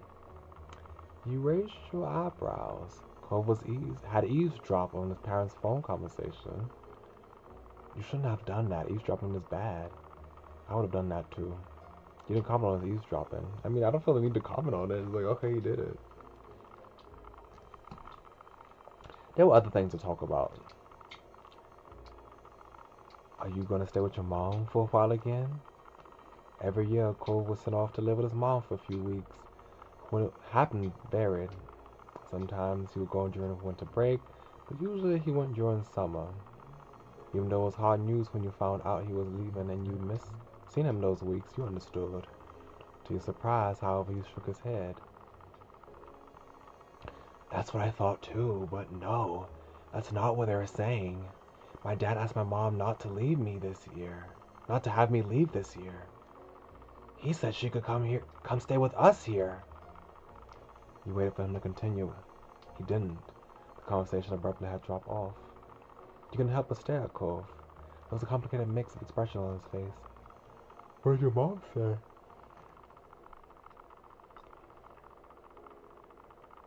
She told him she'd come. I know she's coming soon, before school starts. Oh, you had heard Cove talk about his mom a lot over the years. He'd tell you about his past memories or what happened while he was visiting her. Still, it was one thing to hear about someone and another to actually meet them. Very soon you were going to see Cole's mom in person. He was taken aback by the news, so you could only imagine how Cole felt. You look over at him. He was pacing across the room, his features painted with dread.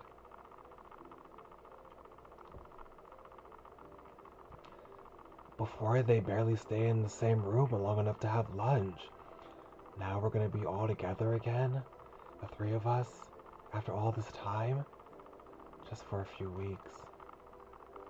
I know I should probably be happy they can talk to each other now. I'm still not. I'm just confused and freaked out. And now I feel really bad for feeling this way. Oh, Cove. Pascal, it's just so... His fists tightened and his eyes became misty. I know I shouldn't keep getting like this. It's a long time already and I'm not a little kid. Though he wouldn't meet your eyes, you knew he was waiting for you to say something. There's no wrong with feeling bad. This is hard to deal with. We can deal with this. I'm sorry, Cove. You know I'm here for you. Yeah, that's a lot. Yeah, that's a lot. You know what to say. Yeah, there's nothing wrong with feeling bad. It is hard to deal with. The tense line of Cove's shoulders eased. I mean, a little personal information, but I did have my parents did have a quote unquote divorce scare. They were on the process of getting divorced. That didn't happen. Most of them decided to stay together, but that was a little rough. It was the first time I cried in a long time, so I kind of understand what he's going through. But at least I still have my parents together. His parents separated. There was a little bit of separation, but they came back to the same house together after a couple months. Thanks. That makes me feel a little better. Like I'm not freaking out for no reason. Momentary silence fell over the two of you. You marveled at how the day started. You'd woken up eager for the summer vacation, but now things seem so crazy. The minute debacle, but Mr. Holden's gift, the newest addition to the neighborhood, being so rude, and as if all that wasn't enough, now Cole's mom would be living with Cole and his dad again. Your whole life was kind of like that, it seemed. Complicated and hard and different. Why couldn't things just get better with time? Pascal? The sound of your name said quietly pulled you from your thoughts. Cole gazed at your concern. His voice. I love his voice. So nice. Yeah, I'm okay. I mean it. Who, me? I'm more worried about you. How things are kind of bad for everyone. Yeah, who, me? I'm more worried about you. You don't have to forget yourself for me. I want to listen to you too. Cole grinned reassuringly. It was small and delicate, but you knew it was genuine. He had come here, conflicted and upset, only to end up worrying about you. He really was a great friend. You know, I don't really want to talk anymore about this.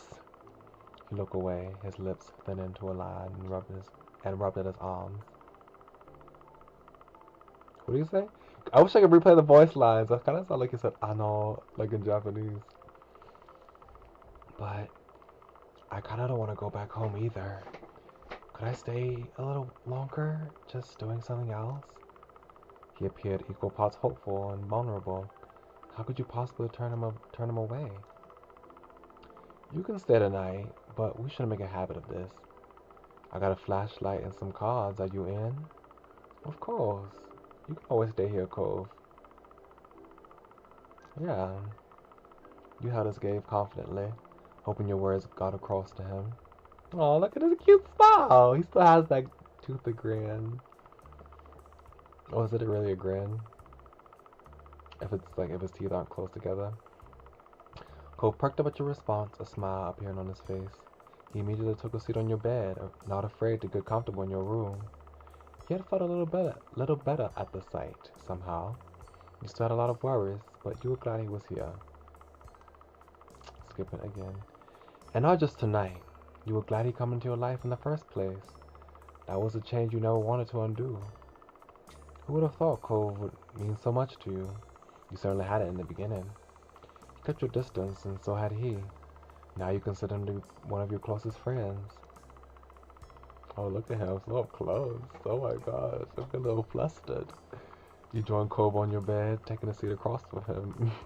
He smiled at you again, but you could tell this time it was half-hearted. He was still easy to read.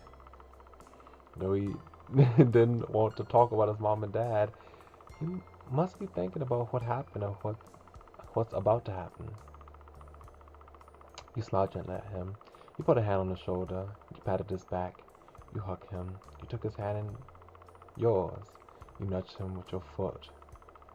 I've never hugged a friend unless they initiated the hug. I've never like patted someone's shoulder, like put a hand on. I've never done that with people, but maybe it's because I just never had any close friends like that. I've had some friends I would talk to at school, but we never got that close where we was like, hanging out, sleeping, having sleepovers and stuff like that. So I guess like if I had a friend like this, would I hug him? I might. Maybe I might. I hug my siblings. So was that too abrupt? You moved closer and wrapped your arms around him. It wasn't much, but you hoped the contact helped him even a little. Did he not like that? Maybe I should not do that. Cove froze up, startled. After a moment, his arms came up and returned your hug. The two of you remained like that for some time. He might have mumbled something to you, but it was too quiet to tell what it was. When you pulled back, his expression had softened to something more natural. Conversation was stilted. Wow, that was hard for me to read. Stilted and broken often by silence at first. Then both of you were able to get into usual candor. Candor? Candor?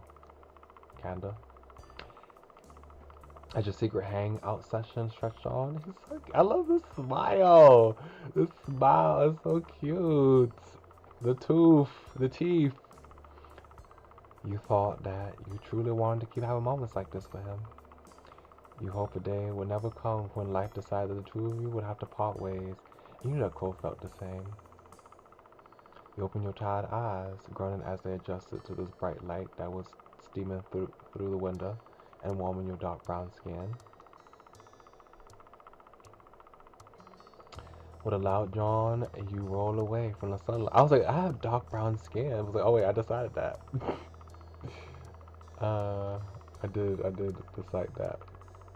With a loud yawn, you rolled away from the sunlight and blinked a couple of times, clearing the sleep from your eyes before realizing with a start that's actually a morning.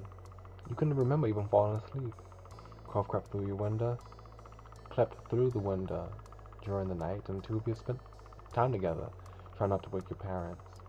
You must have fallen asleep while you were hanging out. But you couldn't put a finger on exactly when.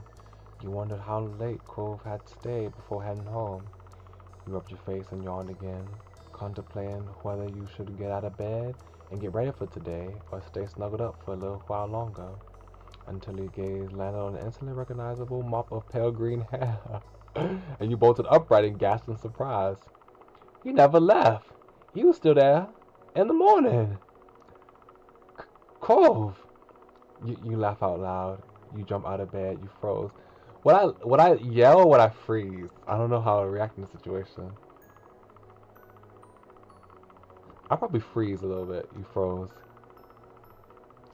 Your muscles refused to move an inch, and your eyes widened as you sat at Cole's sleeping form in absolute shock. If your moms found out he had slept here the entire night, you both would be in big trouble. Realizing quickly that you needed to get Cove out of here before your moms and Elizabeth walked in and found him, you willed your body to get a move on and swung your legs over the side of the bed. You whispered in his ear. You shook his shoulder. You poked him in the face. You tugged at his hair. You threw a pillow at him. I probably shake his shoulder. After giving him a firm shake on the shoulder, Cove's eyes flew open and woke with a start. Wait, where is he exactly?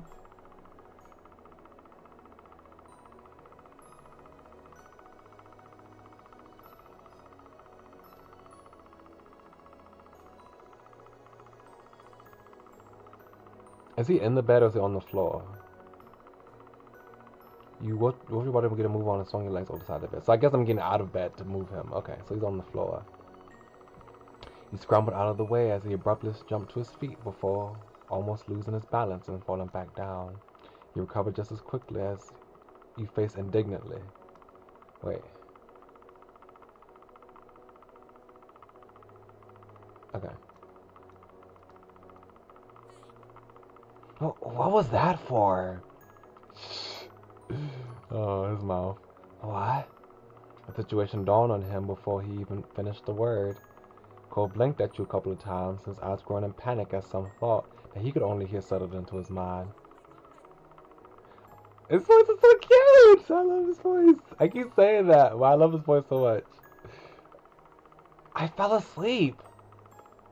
You weren't exactly sure what to do as you watched Cove pace around your room, looking around frantically. Cove stopped mid-step, and you wanted to ask what he had been searching for, but you guessed he wouldn't know the answer to that himself. Despite that, he hadn't calmed down completely. The atmosphere was still frazzled.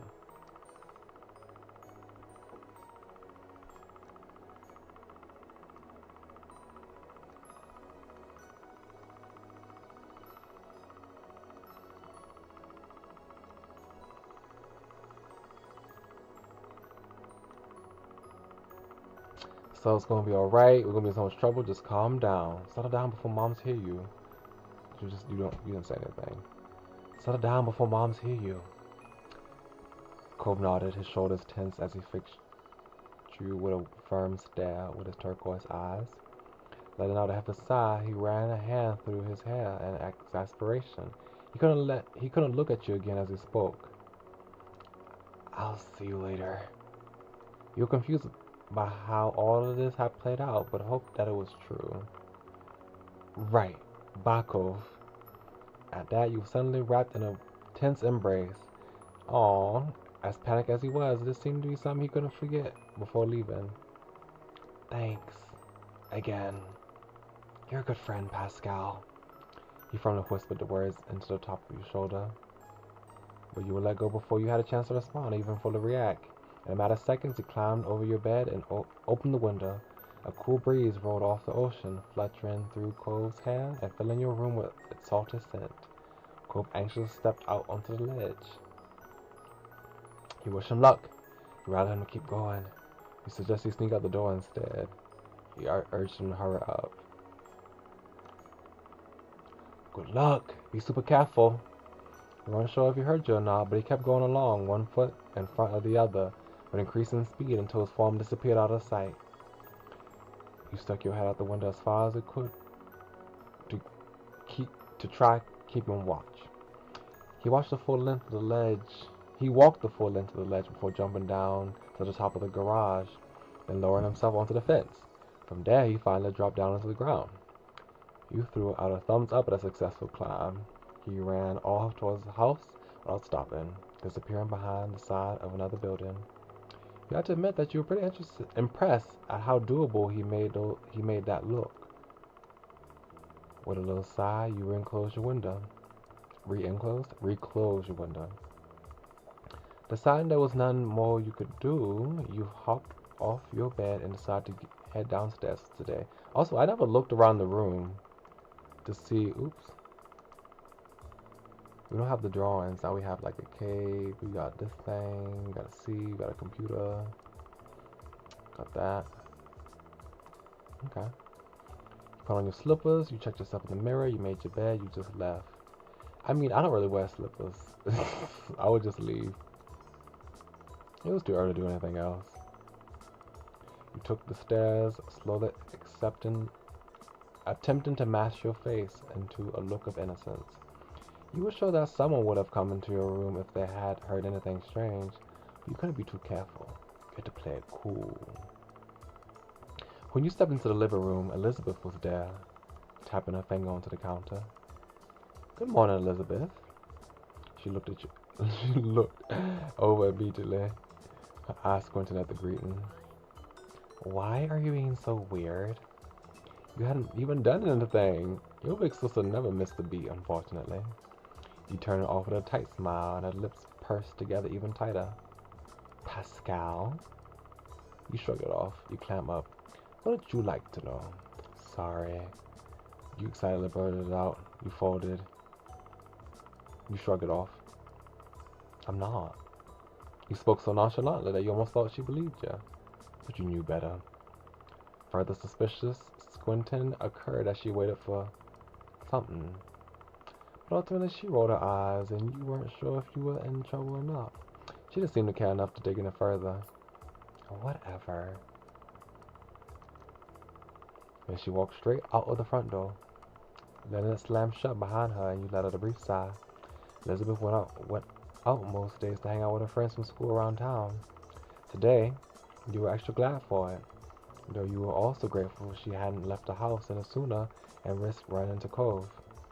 It looked like you were getting away with that. Breakfast was eaten in peace and alone.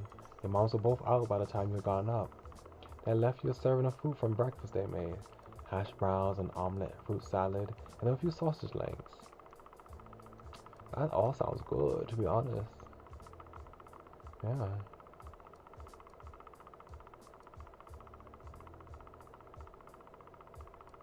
I took a little bit of everything.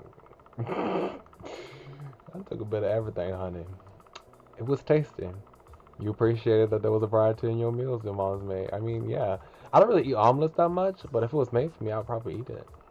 It's not disgusting. The day lazily drifted by at home, and eventually your parents returned. You pulled open the fridge again, lingering in the frosty air of the moment or two before grabbing a bottle of ice-cold water and taking a long drink. It was perfect. It was a perfect, balmy summer afternoon. You decided to head outdoors and find something to do. You hadn't decided on what that something was just yet, but you were sure something will pop up to occupy your time. As you were heading out the front door, you paused for a moment. You hadn't seen Cole since they left that morning, and you couldn't help but think about what happened to him.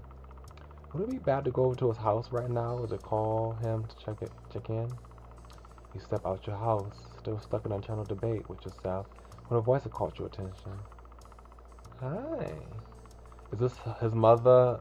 I remember meeting his mother. I do remember that. Hi, Pascal. Confused, you looked over to where an unrecognizable woman was waving at you, a friendless smile plastered on her face. You racked your memory for where you might have seen her before, but none came to mind. At your school or from the country club your moms took you to, you had absolutely no idea who that woman was. The woman crossed the road towards you, and you were a little unsure whether you should stay put or go back into the house and lock the door. Yes. I do remember. I was like, how did she look again? I remember how she looked now. She was so pretty. Oh my gosh. Yes, long green hair.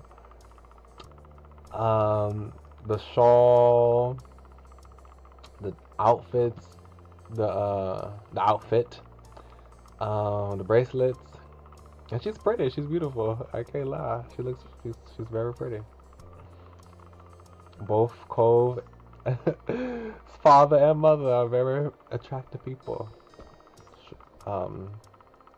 Might I say? Oops, I'm sorry. Was that presumptuous? I heard about you, but you have no idea who I am, do you? Her eyes are so pretty. You shook your head as she removed the sunglasses to reveal her sparkling ocean blue eyes. All of a sudden, she seemed a little more familiar. My son lives here, and my ex too. You would have been smiled. She lifted her hand to point at the condo across the street from your own house. She was Cole's mom. You didn't know why you hadn't realized it sooner, now that you got a good look at her. She seemed nice. She seemed sort of strange. She looked really young. It made a lot of sense. She was Cole's mom. She felt so different to Cole. She was super pretty. She is. This beautiful lady was Cole's mother? Wow. It's kind of crazy how both his parents were that good looking. No matter your thoughts on her, you still felt taken aback that she had appeared here so suddenly. Cole mentioned she was coming, but you hadn't got the impression she would be it'd be the very next day. She extended a hand again, this time for you to take. You studied the manicured hands in front of your face and assortment of bracelets that dangled from her wrists. I'm Kira Priest. You can call me Kira.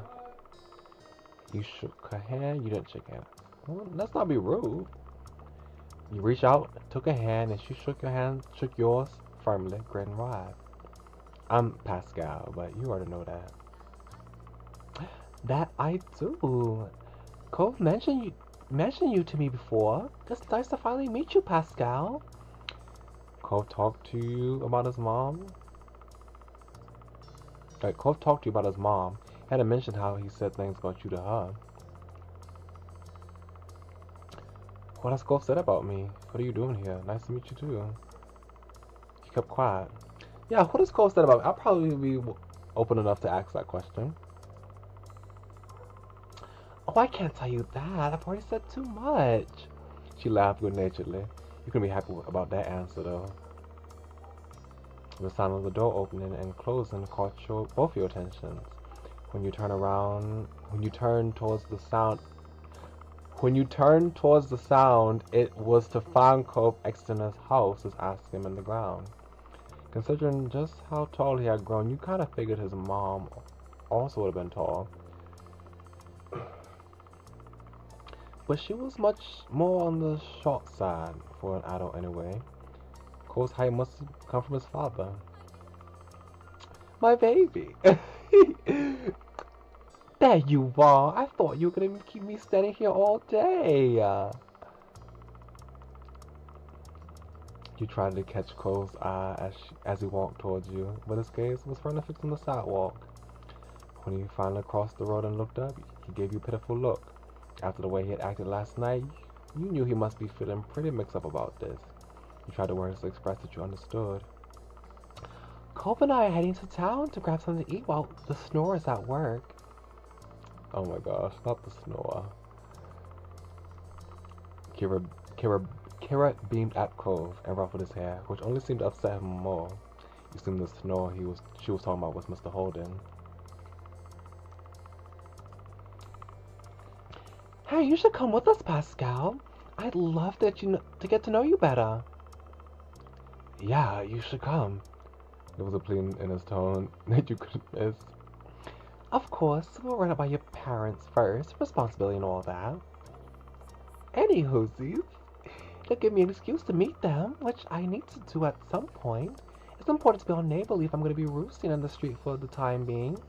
Anywhoosies, let's go. Carol walked ahead towards your house, and you hung back with Cole, who crinkled his nose as he watched him. I'm sorry about her, but I really do want you to come. I don't want it to be just the two of us. Alright now. You leaned in close and whispered while checking around for anyone who might hear. What happened? Did your dad know you... What happened? Did your dad know you were gone? Cole shook his head and sighed heavily. Dad was so focused on mom showing up that he didn't even notice. I thought when I heard them on the phone last night that it was something they were planning for the future. This morning Dad said it was supposed to be a surprise, and I guess I was surprised. She's gonna be here all summer. Oh. You were surprised to hear that too. Cole sighed again, even heavier.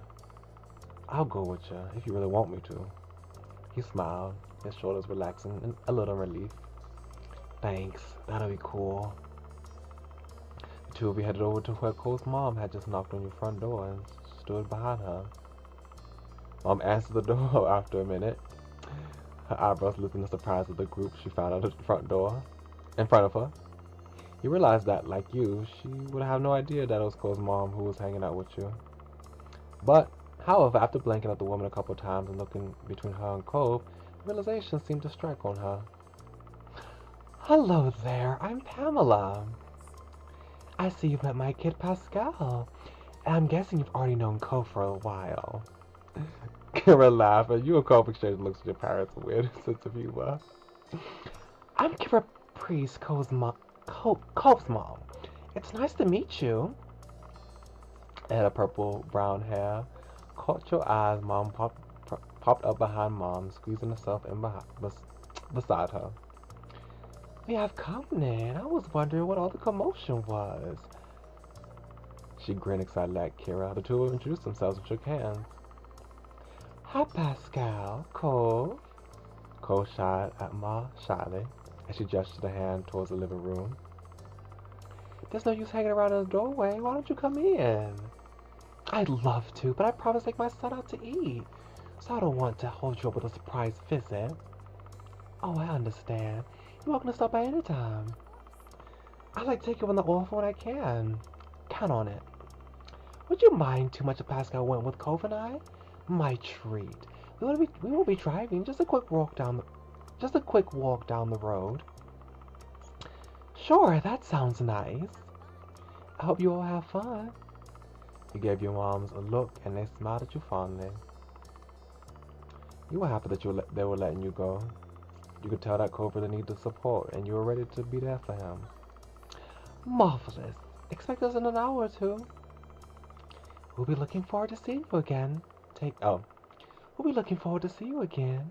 Take care. Your parents waved goodbye to the three of you as you backed up onto the street. There was a sound of the front door closing behind you. Oops.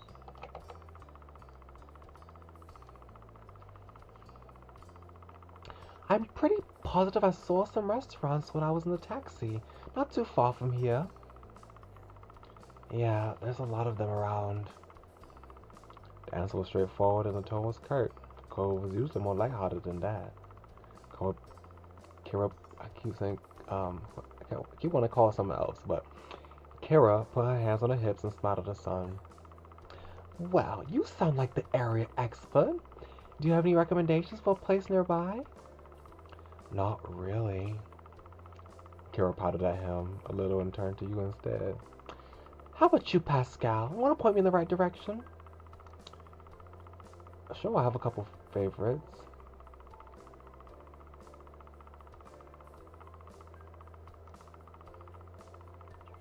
Yeah, I've been to a lot of places in town, and there were a couple that stood out from all the rest. There's a Chinese restaurant that me and my family go to all the time. It's my mom's favorite. There's also a tropical themed place that tries to be sort of fancy. Is that Rainforest Cafe? Both sound like a treat. I'll leave it to you to pick for us since Cove's going through. I'll leave it to you to pick for us since Cove is going through a phase over there. He huffed at her and turned his face away. I want some Chinese. I'm gonna move for some Chinese.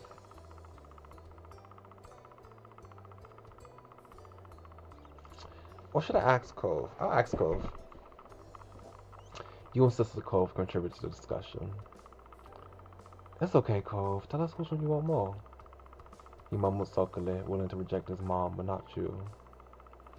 Okay, he likes a tropical place. Nice. I was gonna say, I like Chinese, but I like the tropical place more. That's what I would have gone for too. With 2 votes in favor of one restaurant, it seemed like it was settled. We can go there. Thank you, Pascal. Will you show us the way? You nodded, taking the lead of your little group as Cove and his mom followed behind you. Together, the 3 of you left the neighborhood behind. The walk was about 15 minutes, and along the way, Kira asked a lot of the questions about the area. Cove was quiet most of the time, so you ended up answering her instead. Kira explained that she lived in a large city, and she loved how peaceful and relaxing everything seemed in Sunsetburg. The restaurant was busy as usual, but luckily you were shown right to a table. Kira lowered herself into a chair, while Cove picked the one diagonal to her. Not facing her, or to her side. It was not facing her, or to her side. It was awkward. Oh my gosh. Let's see. To start, what would you all like to drink? I'll get an orange soda. Pascal? Okay. At this time of my life, I would say juice. I mean, at that time of my life, I would say juice. This time, I would say water because I'm trying to cut down on extra sugar. Juice. Yeah, juice is my favorite thing to get. Which flavor? Lemonade, obviously. Sure. Kira placed the order for your drinks, getting a black hot coffee for herself. It didn't take long before you were brought to the table and set it in front of you. Took a long sip of your drink as you looked around the restaurant. Your small group checked over the menu, deciding what to order. The last time you came here, the just you order was amazing. You wanted to order something different this time. Kara and Cove didn't need any encouragement for this. They were totally focused on the information in front of them. Soon the meals, too, were ordered and the menus were taken away. You glanced at the table surface, waiting to figure out what to say. Cove sunk back further into a seat and avoided eye contact. He saw the twiddle of his thumbs, while acting like all this was perfectly normal. His sour feelings today were unignorable. Instead of asking more open questions he brushed off, Kira had mercy on her son and instead put her focus towards you. So, Pascal, what are a few things you're into? There's gotta be something you do fun, especially now that you're not buried in school assignments. Read, watch games. Do I get to choose multiple stuff? I'm really into Cove. I want to see it, but I should save it to when I'm gonna crush. I'll save it for when I have a crush on it. I'm really into Cove. It's so cute. I love that so much. It's so funny. Okay. I gotta turn this off. I like to read. Well, I'm an autistic guy at this time, so I'll say I like to draw.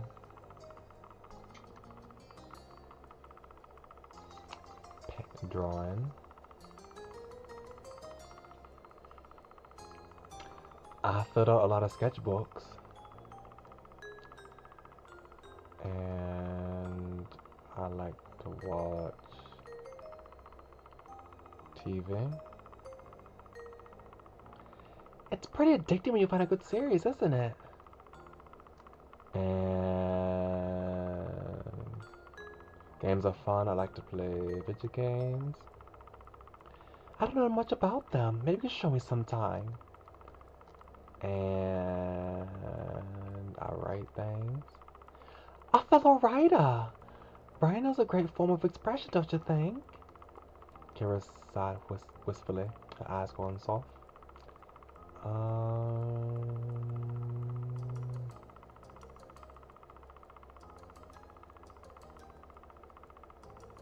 I mean, that's most of the stuff. Oh.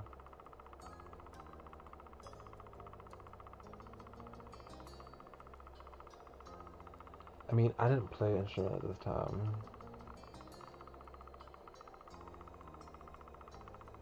I listened to a lot of it.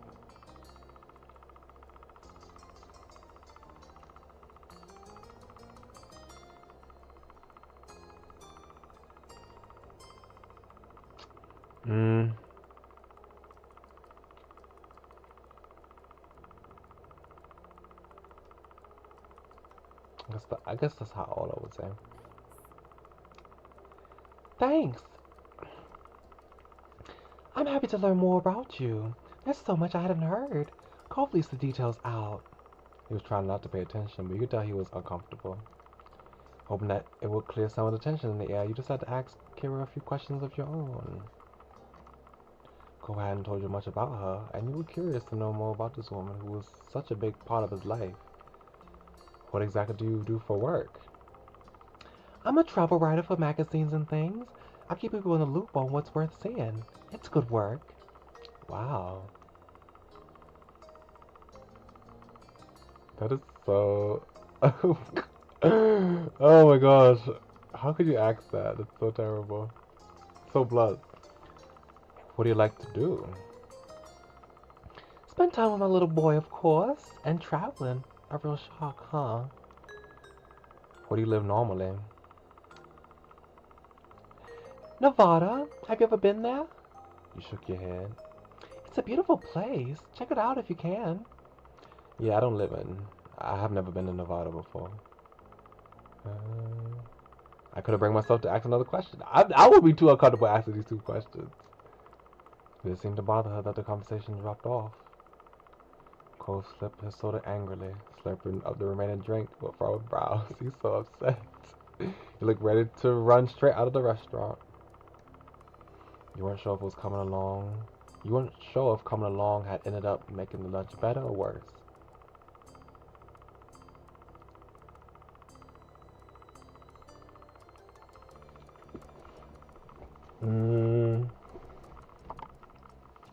You made a silly face at him, you smiled at him, you gave him a sympathetic look.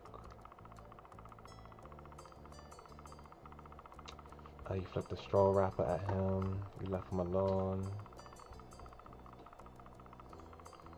I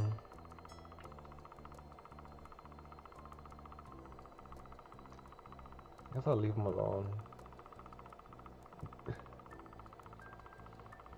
You just quietly watched him until he finally noticed and his ocean blue eyes met yours. It took a few moments, but finally he cracked a smile, and that made you feel a little lighter inside. You two seem really cute together. Cole covered his face with his hands and leaned back in his seat. Ah, Mom, why would you say that?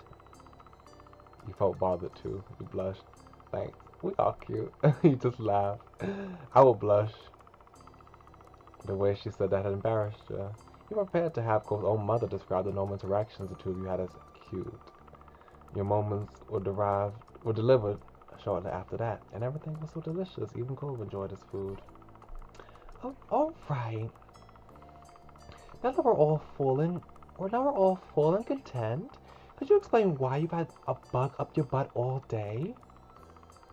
Also, she's from I just realized she said she's from Nevada. So why am I giving a New York accent? I mean, she could. I'm just gonna pretend that she is a New Yorker that went to Nevada and now she lives there. Because I have no idea how people in Nevada sound. I don't know what the accent's like. So she has roots from New York, but she lives in Nevada. Cole's face scrunched at that. Seriously, baby, what did Mom do to make you this mad? I haven't even been around a full day yet. He grabbed the edge of the table, refusing to make eye contact. The words he spoke were barely audible over the din of the restaurant. You could have told me. She leaned forward not to miss anything else, her eyebrows raised. Told you what? He finally seemed to find his voice and spoke the thoughts that had been on his mind. That I wasn't gonna visit you this year. That you're gonna be coming instead. Oh. I forgot about this. I do remember this now, though. Didn't you invite me? You wanted me here with you. Cole's eyes began to shake as the frustration ebbed. I don't.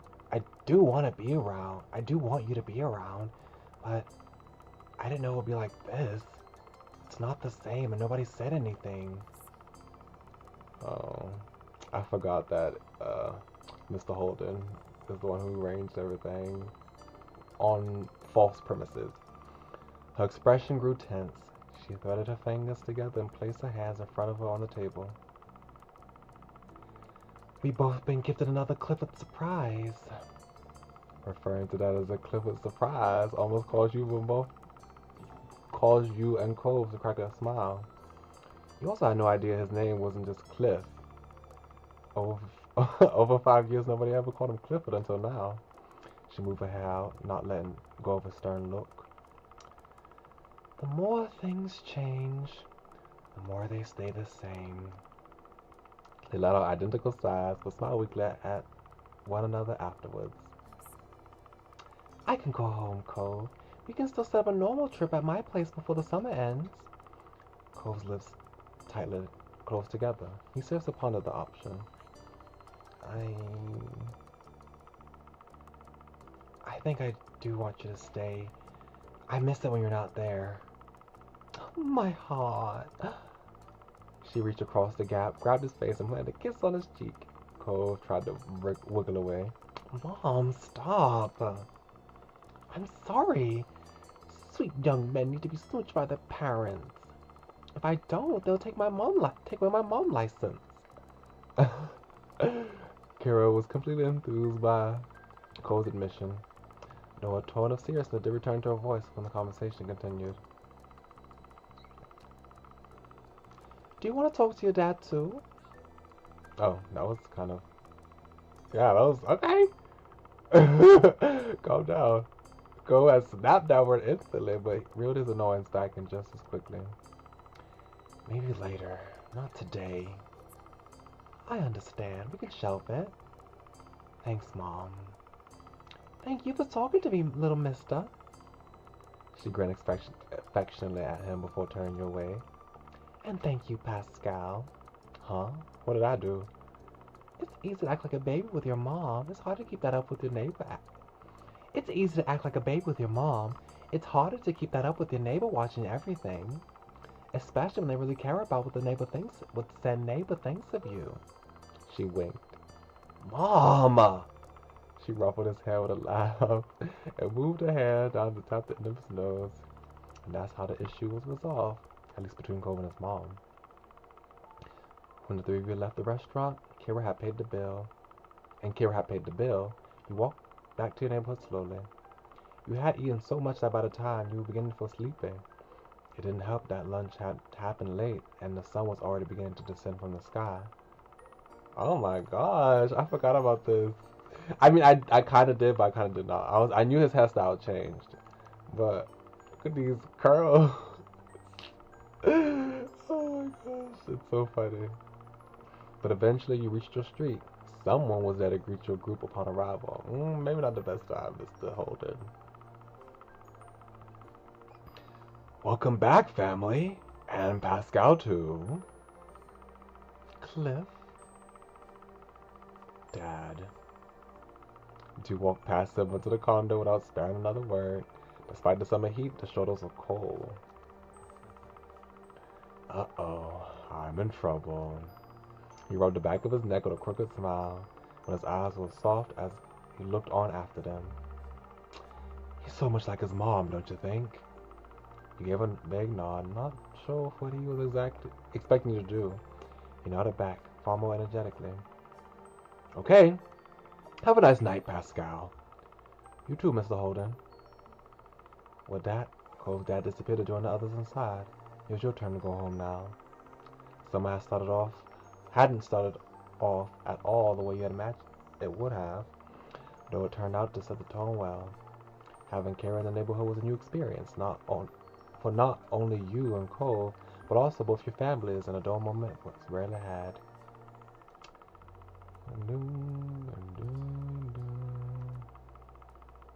Oh, so this is the Derek stuff.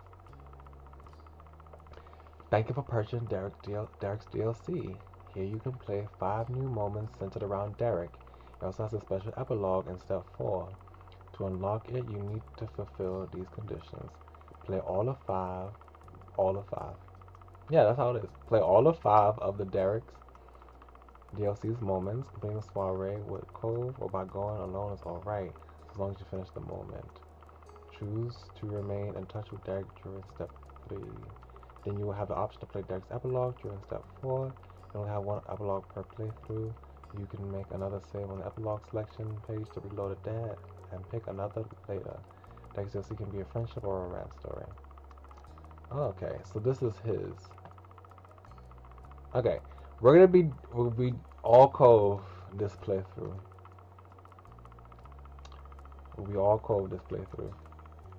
But yeah, so it was 2 hours exactly. That's a nice way to begin step 2. So I'm so glad that his mom's here. I liked her. I forgot about her, but now that she's back, I'm happy to see her again. So I do remember Road Trip. I think I do remember Road Trip. That's probably the only one I remember. But yeah, I'm excited to play the rest. I might go through all these moments next stream. So I can't wait to play them next Friday. So I want to thank all y'all very kindly for coming. Tomorrow I should play The Forest of Drizzle and Rain if I have time. I was supposed to play this game yesterday, but I had to come back home, and that was a long time. So packing things up and stuff like that tomorrow. I hope it doesn't take too long, um, so that I'll be able to stream on time tomorrow. But if not, I guess we'll just have to skip it. And then next week, I want to try doing some other things during the week, such as a drawing stream or translation stream, something like that. I'll keep y'all updated tomorrow. So yeah, thank y'all very kindly for coming. Um, Thank y'all very kindly for coming. Much obliged, and y'all come back now. You heard me. Bye.